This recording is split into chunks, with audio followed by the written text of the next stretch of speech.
વાલિયા તાલુકાના મોખડી ગામમાં વાડામાં વન વિભાગ દ્વારા મૂકેલા પાંજરામાં મારણ કરવા આવેલ માદા દીપડો પાંજરે પુરાતા ગ્રામજનોએ આખરે રાહતનો શ્વાસ લીધો હતો. વાલિયા તાલુકાના મોખડી ગામમાં દીપડાના આટા ફેરાને પગલે ગ્રામજનો ભયભીત બન્યા હતા.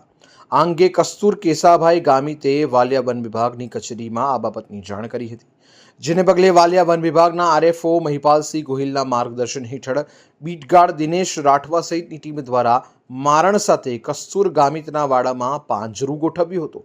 જે સમયે મારણ કરવા આવેલ દીપડો પાંજરે પુરાયો હતો. આ અંગેની જાણ થતાં વન વિભાગની ટીમ સ્થળ પર દોડી આવી હતી અને માદા દીપડીને વન વિભાગ કચેરી ખાતે લાવી વેટરનરી ડોક્ટર મારફતે તપાસ કરાવી તેને જંગલ વિસ્તારમાં મુક્ત કરવાની તજવીજ હાથ ધરી.